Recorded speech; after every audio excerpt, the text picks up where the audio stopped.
I can't tell you how often I'm in the middle of editing or calling a wedding, and I come across a scenario that I think would be really valuable to make a quick and easy post about. The problem with that is when I'm in the flow of trying to get a wedding completely edited and delivered to my clients, I move on from that without taking notes or remembering, and by the time the wedding is fully delivered, I'm tired and I've moved on. But for whatever reason this morning, that did not happen. So this video is about how to shoot in essentially one of the most difficult scenarios. Wedding ceremony, indoors, no flash, off camera or bounce allowed in mixed lighting scenarios.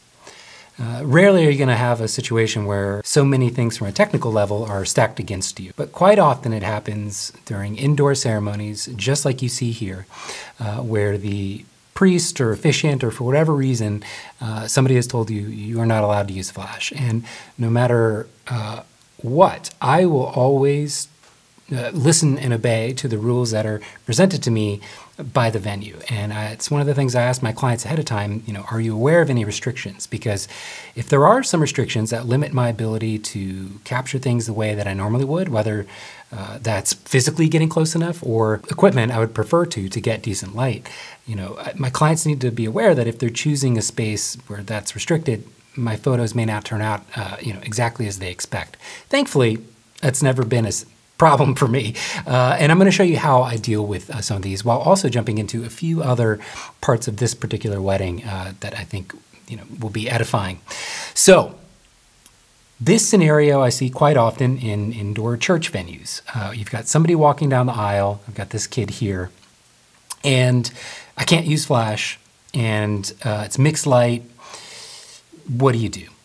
I look at the ceiling. Generally, when the guests are entering the wedding space, I'm going to look and see where the light above the subject walking down the aisle is direct kind of overhead hotspot versus diffused. And I'll just kind of look at their face and try and note where those little pockets of shade in between those harsh downlights are occurring. And thankfully, I've never been to a venue where it was just one continuous strip directly above the subject lighting them from above. It's almost always spotlights from the side, and it's kind of, they alternate. So what I ultimately want to look for is this in-between space here where the light is decent instead of here where the subject has walked into the light so much that their nose becomes highlit, like you see with this kid here. So this is that in-between spot that I really try and look for and get my timing right during the entire processional. So here's kind of a pulled back shot so you can sort of see what I'm talking about. Here's a hot spot. Here's shade. There's another hot spot here starting. So as people are walking down the aisle, and you just kind of have to hope that you get lucky in terms of them not blinking, they're doing an expression that you like.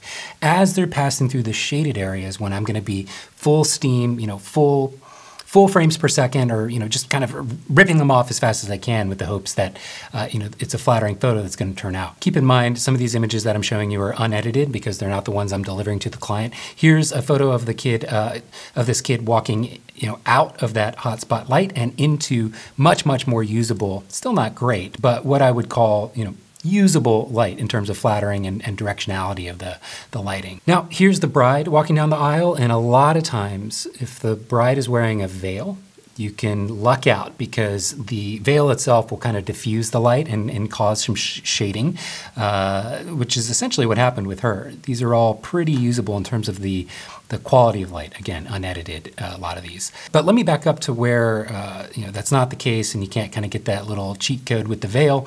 Here, I would say this is bad light. They're just under the edge of the hot spot and it's highlighting their nose. And as soon as they walk into the more even light here, boom, that's much more evenly lit on their face and what I would likely deliver to the client. The big thing that's working to your benefit in a scenario like this is that there's movement. People are coming in and out of the lighting. So when that's the scenario, it's all about the timing. But it also quite often happens that people are giving a speech of some kind in this sort of direct, harsh light. That can be a problem. And even then, Thankfully, people tend to move their head a little bit and they're not completely static, especially if they have a microphone, they tend to wander a bit.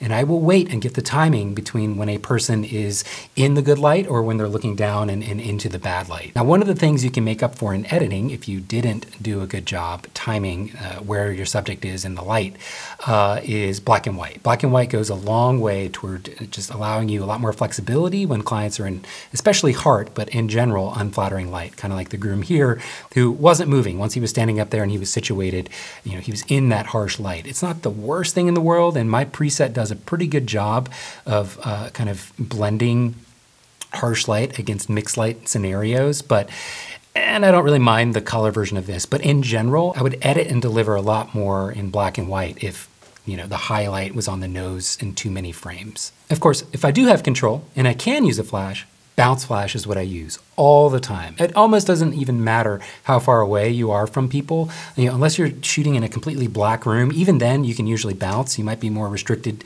in your reach and your recycle time and some other things, but in general, you can bounce in most scenarios. And I have a big long post, and I have a very straightforward post about bounce flash. I'll link in this description where you can kind of see the order of operations of how I set my bounce flash relative to the ambient light and just my various camera settings. But in general, I use bounce flash because you get that nice, clean, natural look the way that you see in these photos. At least I think they're clean and natural. And most of the time, when I do have permission, I will bounce flash.